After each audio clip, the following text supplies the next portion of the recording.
Kiongozi bwana Rodick. Yes. Hivi ufanisi unakuaje katika uandishi wa vitabu?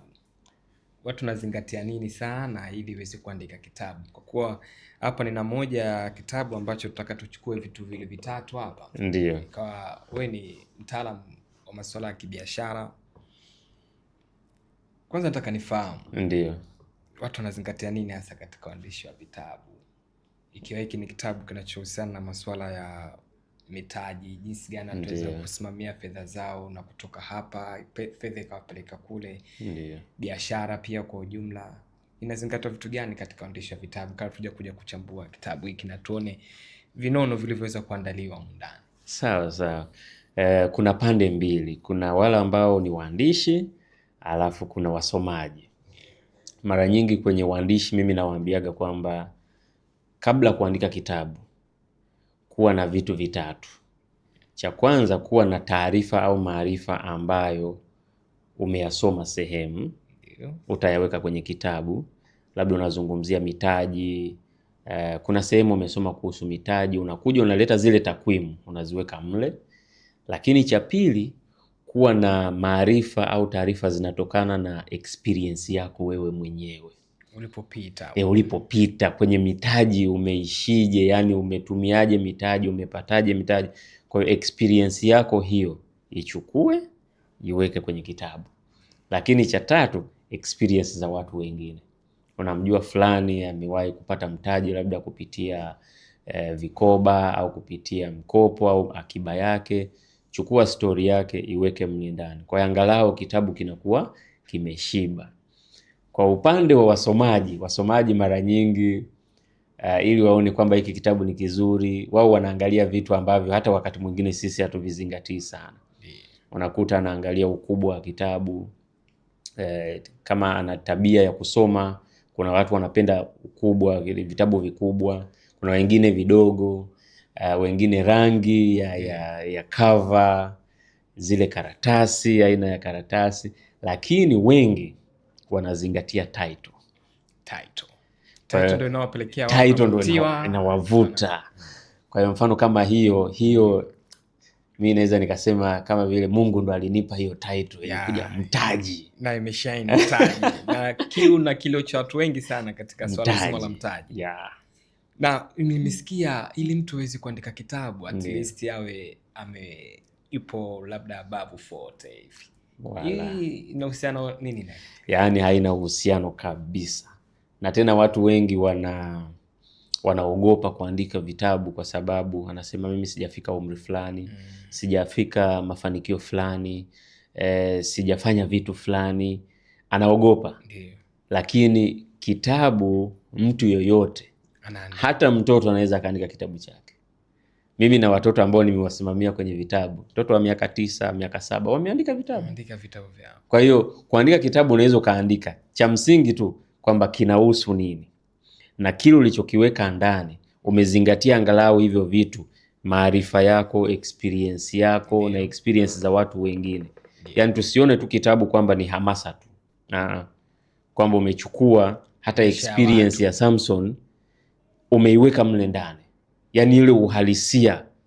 Labda kama unaandika novel, zinaitwa non fiction, zile hadithi, fiction report. Leo bana tupo na kitabu hiki cha Mtaji. Ambacho kitabu hichi kimeelezea hapa kina njia 12 za kuweza kupata pesa. Ndio. Na kitabu hiki kimesheni vitu vingi sana na kimetoa mchanganuo hasa kwa jasiriamali na wafanyabiashara mbalimbali. Swali langu sasa tukenda katika kukizungumzia kitabu na tija zilizobeba. Ndio. Hivi mkopo unaweza ukawa ni mtaji? Yes. Kwa asilimia ndogo, na watanielewa kwa nini nasema asilimia ndogo. Kwa sababu mkopo utakaopouchukua utaanza kufanya biashara, utakuwa unatafuta faida yako na huku unatafuta marejesho. Hapo ndo mkopo unapokuwa mgumu kuwa mtaji wa biashara, lakini unaweza ukawa ni mtaji. Yes.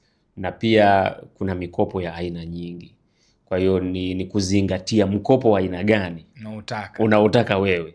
Na humo nimeainisha mikopo ya benki, nimeainisha mikopo ya microfinance, nimeainisha mikopo ya watu binafsi. Maana yake ndugu, jamaa na marafiki. Mtu anampigia, bwana Samson, naomba milioni 1. Anakutumia ile hela na anakuambia rudisha kama ilivyo. Huyo ni mtu binafsi.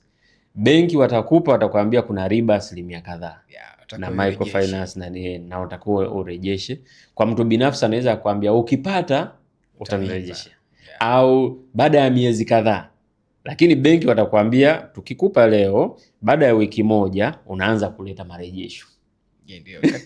Katika aina za mikopo, yes, umeona kumeorodheshwa, na pia umeorodhesha na wewe pia kuna rasilimali, yes, ni moja mikopo. Kuna watu ama binadamu pia, ni moja pia mikopo. Ndio. Na pia fedha yenyewe pia ni miongoni mwa mkopo. Ndio. Katika aina hizi zote za mikopo, sawa, mkopo upi ambao unakuwa ni mzuri hasa katika wale watu wa chini kabisa? Na ni mkopo upi unakuwa ni mzuri katika tabaka la katikati? Nasikia pia matajiri wanakopa matajiri wanakopa. Na wao mkopo wao ni upi mwafaa katika nafsi? Kwa watu ambao tunaweza tukasema wa chini, unakuta mtu anatafuta shilingi 100,000, 200,000, tuseme mpaka 500,000, milioni, ili afanye biashara.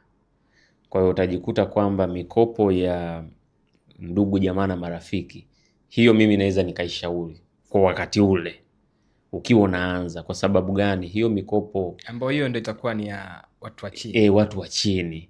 Mimi nashauri milioni 100,000, 200,000 mpaka angalau milioni. Pressure yake itakuwa ndogo. Kwa sababu gani? Samson, wewe ni ndugu yangu, umenikopesha. Na unajua kabisa nimeipeleka kwenye biashara. Kwa hiyo hautokuwa na ile roho ya kunidai kiasi kile kama benki wanavyodai na kuja kuchukua mali zangu. Tofauti na huyu mkubwa ambaye ataenda atachukua benki. Kwa hiyo huyu wa chini mimi namshauri achague either mkopo wa binafsi, mtu binafsi, manake ndugu, jamaa au rafiki, au atumie mikopo ya vikundi vya vikoba, sababu inakuwa na asilimia ndogo ya riba. Na kwa watu wakati SMEs, mtu ameanza kupata labda mzunguko 1,000,000, 2,000,000, 5, mkopo wa vikundi vya vikoba inafaa, lakini microfinance inawafaa. Ni kwamba inategemea pia. Kwenye kitabu nimeandika kuna microfinance ambazo zinakuchaji riba kadhaa kadri unavyolipa. Mfano, ukichukua mkopo wa 1,000,000, ukianza kulipa riba inapungua.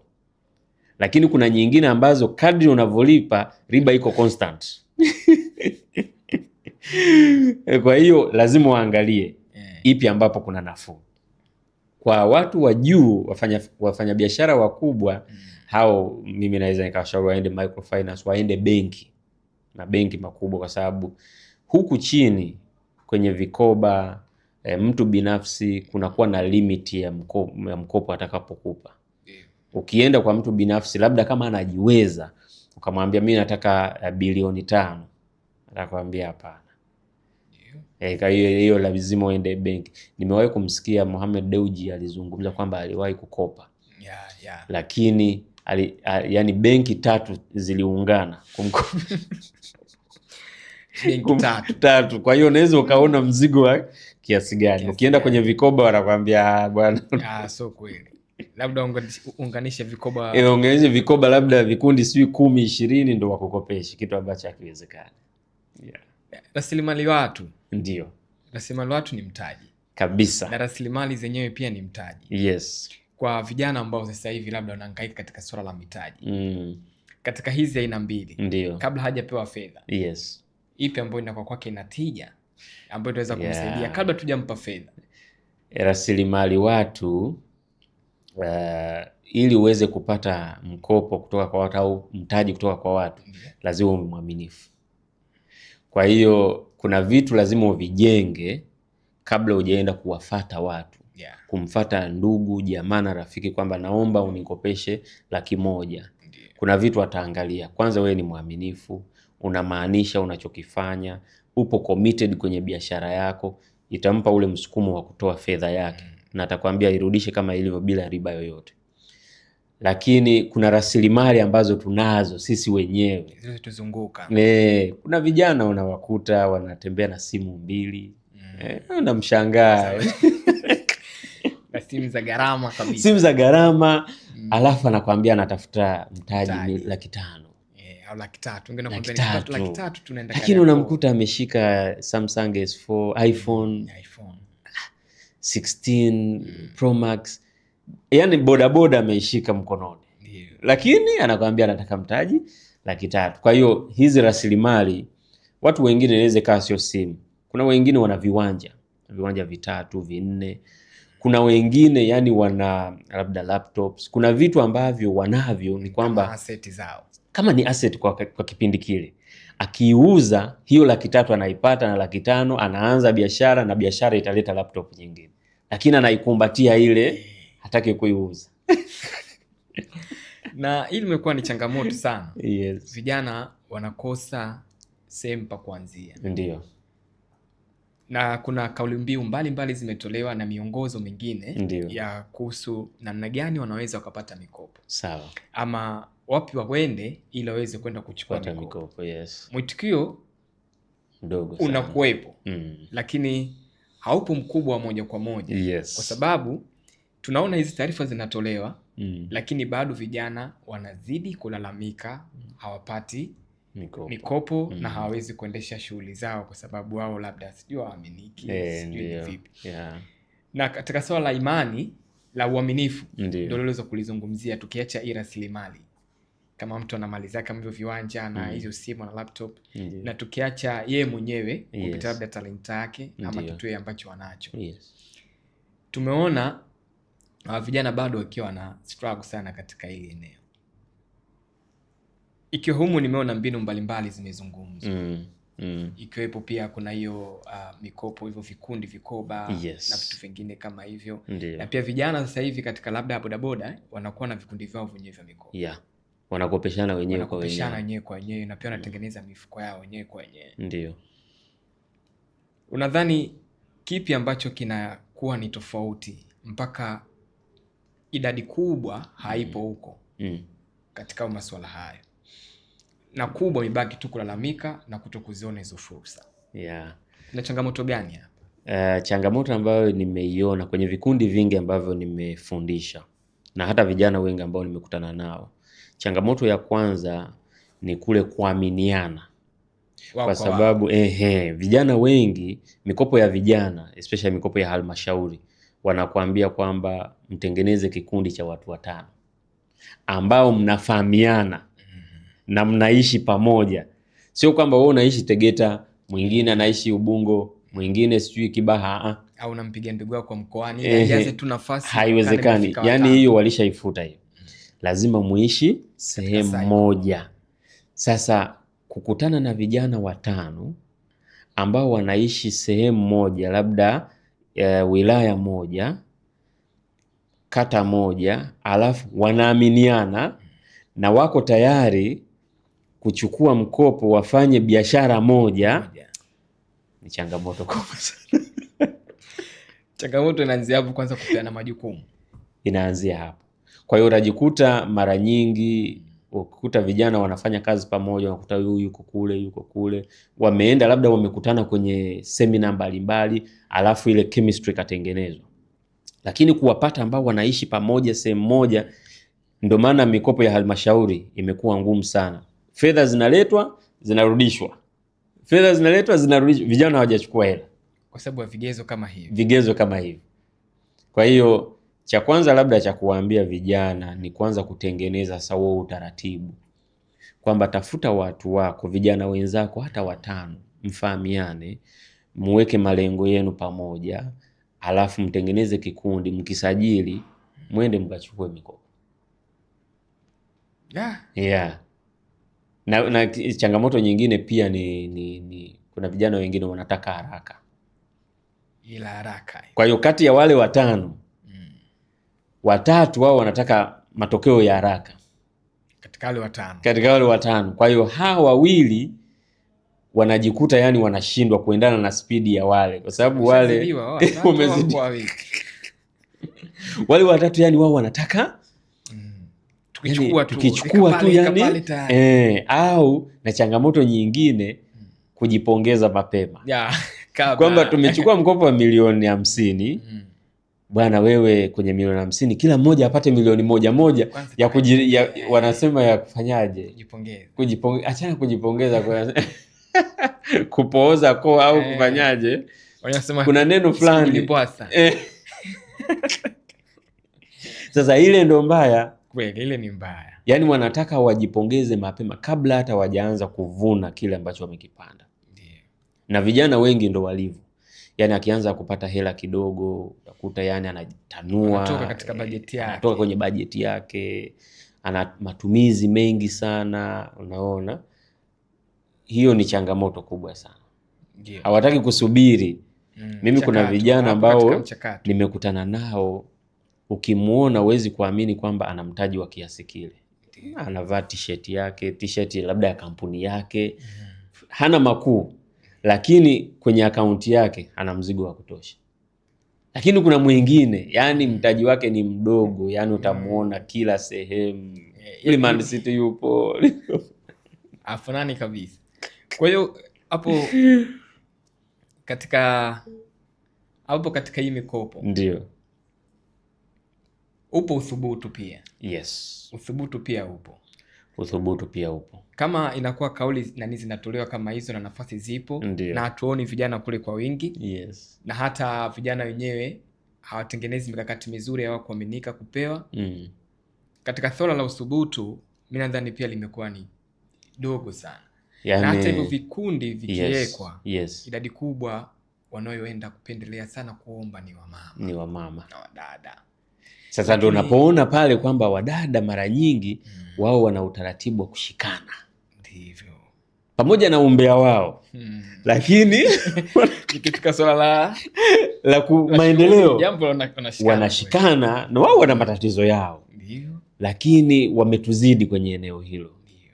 Wanashikana, wanatengeneza kikundi. Na sasa hivi tusipokuwa makini hawa dada watatuzidi nguvu. Wanatupiga bao. Yani kabisa. Lazima tuwe makini sana. Japo wao ni wahanga wa kuvivamia hivyo vikundi vya fedha. Yes. Hawagopagi. Wana ujasiri mkubwa sana. Yeah. Na hasa katika ili swala la vikundi. Ndio. Tunaona kuna vikundi sana vingi vimeanzishwa. Kuna vikundi unasikia baadhi ya wanaume ikifika vile vipindi vya wakizawa wa mama wanavunja vikundi vyao vile, wanakuwa wanakaa sana karibu nao wanajua hasa yote hapo kuna kwenda kuwa vitu vizuri sana.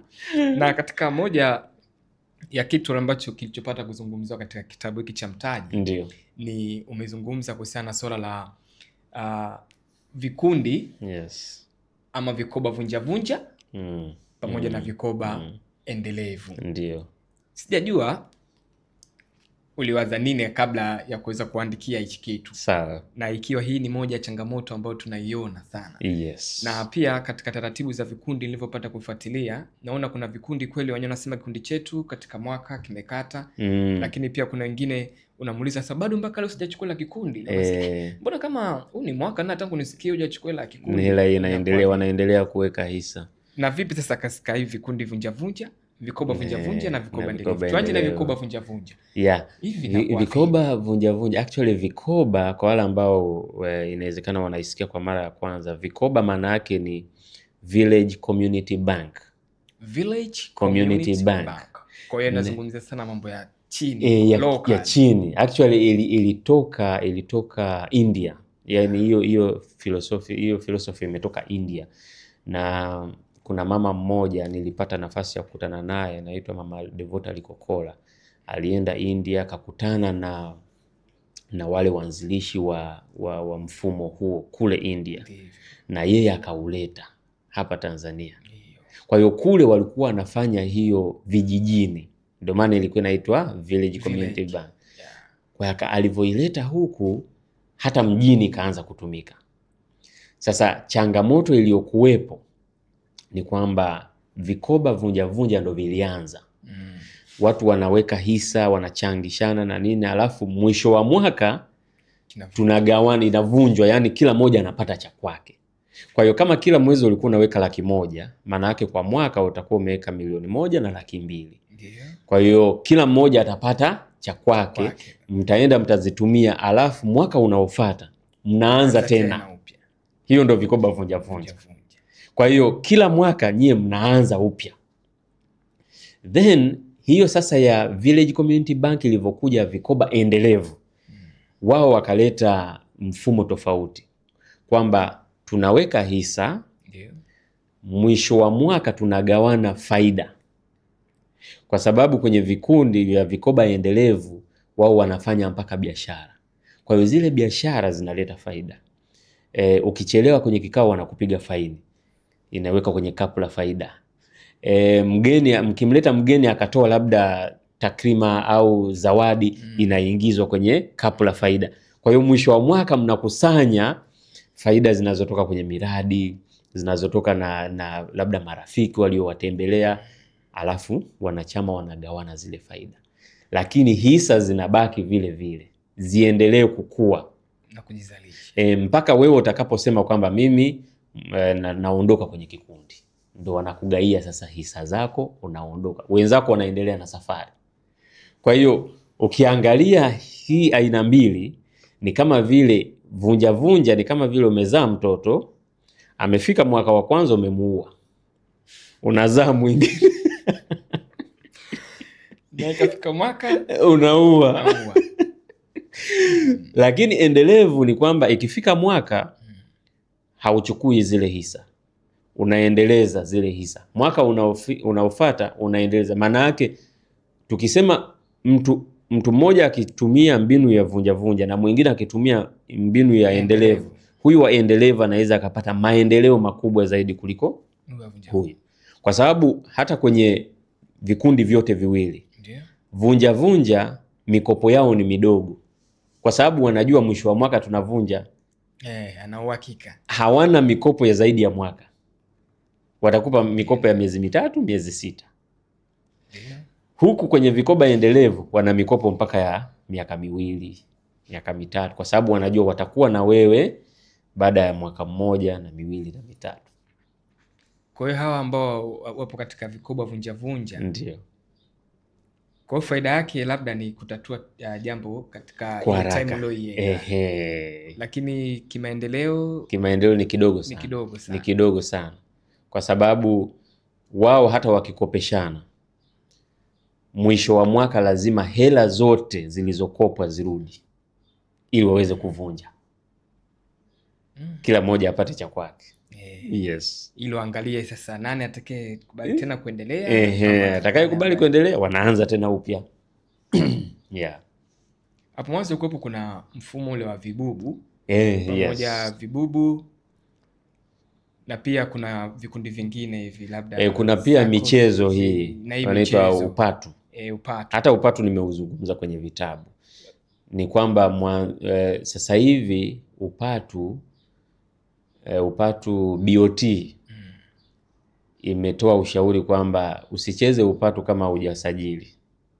Lakini of course watu wanaendelea. Huko mtaani watu wanaendelea. Kwa hiyo hata ukilizwa huko usilalamike. Kwa sababu wewe umekataa sheria na kanuni za BOT.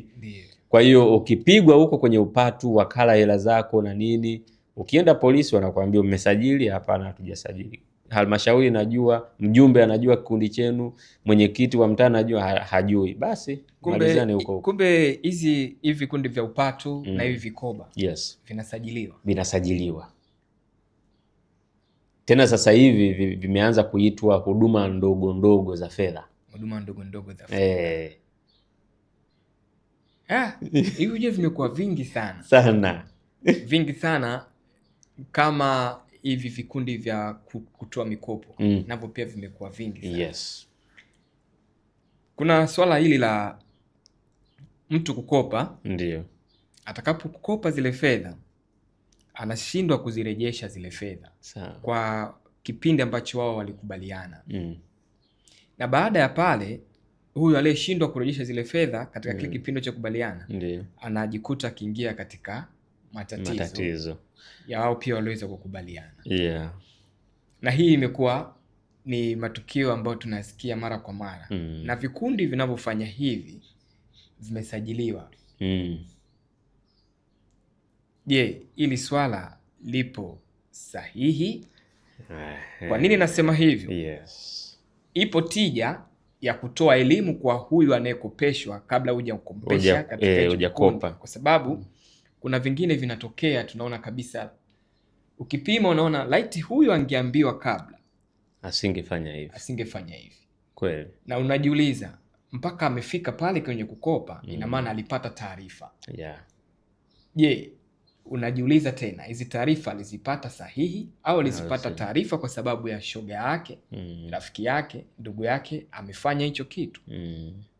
Yani actually kabla hatujaanza podcast tulizungumza swala policies. Policies. Na unakuta hivi vikundi vya vikoba na vikundi vya fedha wanakuwa na katiba. Yani ipo, wanakuwa na katiba, wanakuwa na kanuni, na changamoto ni kwamba sisi wa Afrika hatupendi kusoma. Kwa hiyo unakuta wanachama wengi, yeye akiambiwa kwamba jaza hii fomu ya kujiunga, anasema na saini wapi? Ana saini pale, anakuwa mwanachama. Hajauliza kikundi, kanuni za kikundi na katiba ya kikundi. Hasomi zile policies. Sasa ikija kwenye mikopo hivyo hivyo, anapewa fomu ya mkopo, anasaini kule chini. Yeye ili mradi akishaona hapa najaza 3 milioni, hapa na saini hapa. Mwenyekiti anisainie fulani mkopo unapita. Wanamwekea hela kwenye account. Sasa kurejesha, anaambiwa unatakiwa urejeshe kila mwezi. Anasema bwana, mimi biashara yangu haijafanya vizuri. Lakini kwenye fomu ile ulisaini kwamba nitakuwa narejesha kila mwezi. Kwa hiyo unakuta wanaokopa wakati mwingine hawasomi vizuri zile policies, lakini kwa upande mwingine viongozi hawaelezei vizuri zile policies. Hawawaambii kabisa kwamba unakopa huu mkopo, unatakiwa urejeshe kiasi fulani kila mwezi. Ukishindwa, tunatakiwa tuchukue hatua 1, 2, 3. Na hata BOT walishakataza masuala ya kuchukua sijui godoro la mtu, vitanda na nini. Hilo swala kubwa sana. Lakini unakuta bado kuna vikundi vingine wanafanya. Kwa sababu gani? Mpaka kesho wanaenda kinyume na policies zao. Wana ile mihemko ya kibinadamu. Mihemko ndio inatokea sana. Ametuudhi sana. Mwezi wa 6 hajarudisha rejesho. Anatukimbia. Tutachukua kitanda chake, tutachukua TV yake. Lakini kwenye policies havipo hivyo vitu. Unaona? Kuna taasisi fulani wamezungumzia zilifungwa na BOT kwa sababu zilikuwa zinawanyanyasa watu. Wanakukopesha, alafu wanachukua database ya marafiki zako, wanaanza kuwajulisha Samson amechukua hela. Kwa hiyo contacts zako wote wanawaambia Samson amechukua hela. Kwa privacy pia zinavunjwa pale. Kwa hiyo BOT ikawafungia wale watu. Wengine wanakuja wanachukua vitu vyako, wanakunyanyasa pale nyumbani na nini. Kuna video moja nimewahi kuiona nje ya nchi. Ya zamani kidogo, lakini huyu bwana alienda kakopa sehemu. Sasa yule afisa mikopo akawa anamnyanyasa kweli. Anampigia simu, matusi, anamwambia nitakuja hapo mtaani, nitawaambia majirani zako wote kwamba umekopa. Nitakudhalilisha hapo mtaani. Yani, sasa yule bwana alipopata hela, alikuwa anadaiwa kama 10 milioni hivi. Akapiga dili lake moja, akapata ile 10 milioni. Akasema sasa hapa nairudisha rejesho lao, sitaki kukopa tena kwenye hii taasisi. Alichokifanya ile 10 milioni akabadilisha zile fedha katika hela ndogo ndogo, 500, 200. Akazijaza kwenye mfuko, akaenda kwenye ile ofisi. Sasa you can imagine, afisa mkopo amekaa pale kwenye meza yake, jamaa akaja akazimwaga kwenye meza, akamwambia zihesabu zote.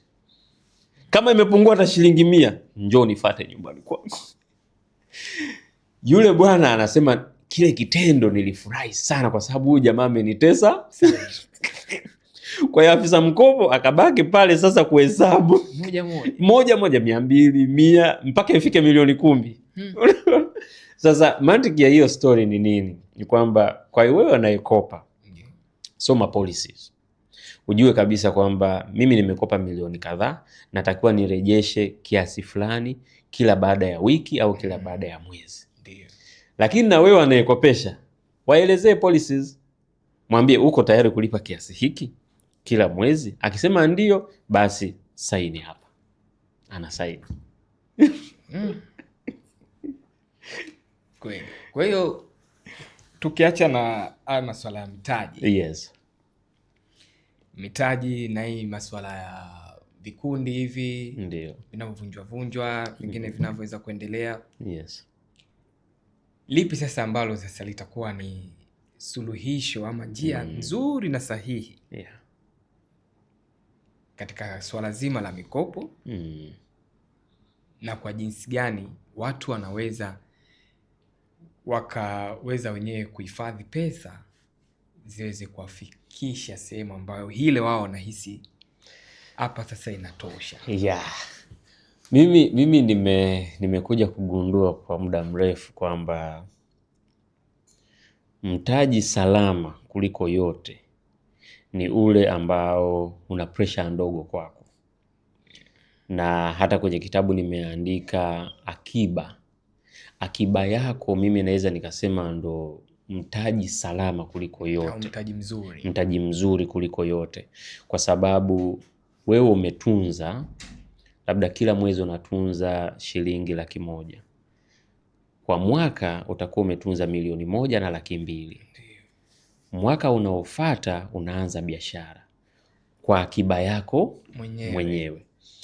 Kwa hiyo utakuwa unafanya biashara yako bila pressure kubwa sana.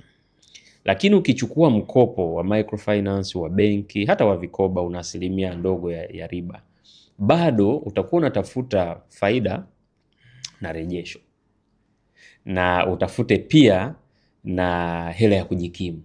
Kwa hiyo unatafuta vitu vitatu kwa wakati mmoja. Pressure ni kubwa sana. Ndio unakuta wengine hawalipi, wanakuja wanachukuliwa vitu vyao, benki nauza nyumba na nini, kwa sababu unatafuta vitu vitatu kwa wakati mmoja. Lakini ukijibana, ukaweka akiba yako, ukaanza biashara yako kwa akiba yako, pressure itakuwa ndogo. Lakini pia wewe mwenyewe kuna ule mchakato wa ukuaji wa biashara, utaenda katika phase. Ndio. Unajua mtu ukiwa na uwezo wa kukopa milioni 10, hata kama huna uwezo wa kuhimili au wa kusimamia ile biashara, utaenda utakopa milioni 10. Utanunua mavifaa kama vyote, wakati ungeanza labda na vifaa vya milioni 1. Baada ya miezi miwili uongeze vifaa vya milioni 1 nyingine. Lakini kwa sababu una nafasi ya kukopa milioni 10, unakopa yote. Na nyingine inakuwa wasted. Unaitumia vibaya kwa sababu unaiona hela ipo. Unaona. So mimi naona mtaji salama kuliko yote kwa wale wajasiriamali, wafanyabiashara wa chini, anza na akiba yako. Huo ndo mtaji. Kama utachukua akiba yako, labda ongeza labda na mkopo labda kutoka kwa ndugu jamaa na marafiki ambao pia hauna pressure kubwa sana. Pressure. Itakuwa salama kuliko hii mingine ambayo inaweza kukutia pressure kubwa sana. Na katika hili swala la kuchukua fedha labda kwa jamii yako ama ndugu zako. Ndio. Mara kwanza tu umelizungumzia. Yes. Na sasa hivi tena hapa pia umeligusia tena kidogo. Yes. Ndugu, kuna kiongozi mmoja masuala ya fedha naye. Ndio. Aliweza kusema rafiki ama ndugu akopeshwe. Ndio. Utakapomkopesha ndugu umekufa au umemkimbiza kabisa.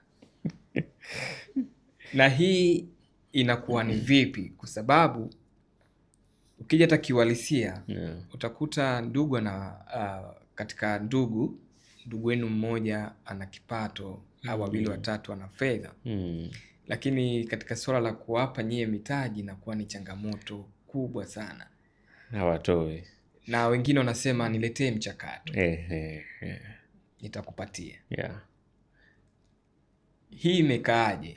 Hasa katika swala la kuto kuaminiana, katika swala la hii mikopo ya karibu, na hiyo ndo unaisema kidogo ni nafuu kwa sababu inakupunguzia wewe pressure. Kwani pressure hakuna katika ndugu? Ndugu anaweza kukuletea maneno mpaka ukaona ndugu ukakimbia mji. Anasema usije kunizika. Actually kikubwa mimi nahisi ni mindset ya Waafrika au wa Tanzania. Yaani tuna ule mtazamo kwamba cha ndugu yangu naweza nikakitumia kama ninavyotaka. Na ndio maana unakuta ndugu wengi hawaajiri ndugu zao kwa sababu ya hiyo mindset. Mtu anatumia vibaya rasilimali kwa sababu anajua huyo si kaka yangu, atanifanya nini? Huyu ni mdogo wangu, huyu ni rafiki yangu, atanifanya nini? Hawezi kunipeleka polisi, hawezi. Akinipeleka tu mjomba, namuita mjomba, namuita babu, anasuluhisha hili. So hiyo ni changamoto kubwa sana Afrika na Tanzania. Tukiweza kubadilisha hiyo, tutajikuta kwamba ndugu zetu waliotutangulia na wamefanikiwa watatusupport. Kweli. Kuna watu kwenye familia wana ndugu zao wamefanikiwa na kumkopesha milioni 10, milioni 20 mpaka 50 inawezekana. Kawaida, yani anaitoa bila shida yoyote. Lakini anaangalia huyu mdogo wangu huyu kichwa moto, yani nikimpa hela yangu imeenda. Kwa hiyo ndio maana unakuta ndugu wengine hawatukopeshi. Kwa hiyo swala la uaminifu na kuchukulia serious kwamba hii hela ya mwenzangu nimeichukua, ameteseka kuitafuta, kutunza, sasa amenikabidhi mimi inisaidie, lazima niiheshimu, nihakikishe kwamba nairudisha. Tukiwa na hiyo mindset, basi tumetufanya. Ndugu zetu watatusaidia sana. Yes. Katika mwanzo hapo tuliongea kuhusiana hivi vikundi. Ndio. Na vikundi vitengenezwe ili watu waweze kukopeshwa. Na tukatoa mfano wa India. India ni watu ambao wapo katika discipline sana ya masuala ya fedha. Wanaheshimu sana fedha. Na hata mchakato wa hivyo vikundi umesema pia umetoka India. Je, kipi ambacho kikundi ambacho ili kiwe kinamna gani ama kinamna ipi? Ndio. Ili hicho kikundi kama kitapewa fedha ama kitatengeneza mikakati yake ya kupata fedha kama mkopo, basi kinaweza kufika sehemu ikafanikiwa. Ni kikundi gani au cha namna gani au kiweje? Kuna vitu ambavyo mimi nimevistudy wakati na mimi nimejifunza kwenye vikoba, na mimi pia ni mwalimu wa vikoba. Kwa hiyo nimekaa darasani kama miezi 3 najifunza mfumo wa vikoba, vikundi vinaundwaje na vitu kama hivyo. Nimekuja kugundua kwamba hii system ya vikoba endelevu yani imepangwa vizuri sana kwa mtu wa kawaida, mjasiriamali, mfanyabiashara, yani ni system ambayo inamfaa vizuri. Kwa sababu ile system jinsi ilivyojengwa, kunakuwa na viongozi. Kunakuwa na mwenyekiti, katibu, mweka hazina, mhesabu fedha, kunakuwa na afisa miradi, unaona? Kunakuwa na viongozi kwenye departments tofauti. Wako viongozi 9 kwenye system ya mfumo wa vikoba. Kwa hiyo cha kwanza kabisa, hicho kikundi kiwe na uongozi wa namna hiyo. Kwamba kuwepo na mwenyekiti, kuwepo na mweka hazina, kuwepo sijui na katibu, kuwepo na watu wa fedha ambao wanaandika ripoti, wanafuatilia. Lakini cha pili, mfumo wa kupokea na kutoa fedha waubadilishe, watoke kwenye mfumo ule wa kupokea fedha mkononi. Katika hivi vikundi. Katika hivi vikundi. Wahakikishe kwamba fedha hazipiti mkononi mwa mtu, zinapita kwenye mfumo system ya benki. Kwa hiyo kama naweka hisa zangu, naweka kwenye akaunti ya kikundi. Kama nimekopa, wananiwekea kwenye akaunti yangu. Kutoka kwenye akaunti ya kikundi kwenye akaunti yangu. Sio waje wanipe mkononi, au tukikutana tuanze kukusanya zile hisa alafu tunaweka kwenye sanduku. alafu mwenyekiti anakaa nayo nyumbani akiibiwa usiku. Alafu hiyo ndio system ambayo ilikuwa ikifanyika sana katika hizi tunasema vikundi vya upaki. Hiyo ndio system ambayo ilikuwa inafanyika sana. Hata mtoto pia unaweza kumtuma mtoto wako, shika hii mpelekee kile kononi gani, afu kibunda kabisa. Kwa sababu Samson, wewe piga mahesabu, mimi ndani nina sanduku lina milioni 3. Usiku mtoto wangu amezidiwa, sina hata 100. Mtoto wangu anakufa, mimi na milioni 3. Kwa hiyo kumbe kuna madhara makubwa sana kupokea hela kwenye mkono kabisa katika masuala ya vikundi. Kwa hiyo hizi system za benki zinasaidia sana sana, yani kwa sababu fedha ikiwepo ina ushawishi. Fedha, yani pesa ni nguvu, ni power. Kwa hiyo ukiwa nayo hata kama sio ya kwako, inaweza ikakushawishi ukaitumia. Ndio. Kama hujajengewa utaratibu na tabia ya kuheshimu fedha za watu, utaitumia tu. Kwa hiyo epuka kabisa kupokea fedha za watu na zikakaa mkononi mwako. Zikae huko kwenye system huko, ili kuwepo na signatory labda 2 3, ili fedha iweze kutoka. Mwenyekiti labda katibu na mweka hazina ndo wasaini, ndio fedha itoke, kuliko wewe mwenyewe mwenyekiti peke yako, wewe ndo unasaini. Utakuwa na vishawishi, utatumia hela za watu. Na pia kupewa pesa katika mkono, unapewa hapo ndio upopigwa simu, huku kuna hili, huku kuna hili, afu na hela ushachukua katika mkono. Mjomba amemeza shoka. Unachukua, unatumia hela za watu. Ndio. Bwana, hii ilikuwa ni maelezo leo. Sawa. Hiki kitabu naamini kitafika ndio huko duniani. Sawa. Na watu wataenda kujua kuanzia leo ni jinsi gani kuweza kuitunza fedha ukawa mtaji, ama ni jinsi gani unaweza ukatumia mitaji ambayo tumeweza kuizungumzia ya mikopo, watu binafsi ama hata asset yako pia mwenyewe inaweza kuwa mikopo. Kama kiongozi Rodrick hapa alisema, unaweza kijana na simu za thamani ya kuanzia 500,000, laki ngapi, 2, bado kazishikilia tu mkononi. Wenyewe anasema, Mshampoto anasema kukumbatia maji kama jiwe ni ujinga. Kwa hiyo pia kiongozi amezungumza hapa, kwa nini sasa uzishikilie zote na unajua una changamoto ya kitu fulani.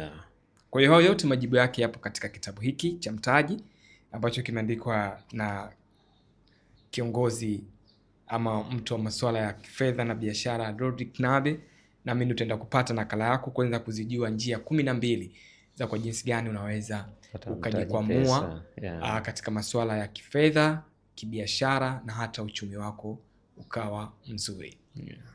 Till next time, sisi tunasema let's all win. Let's all win.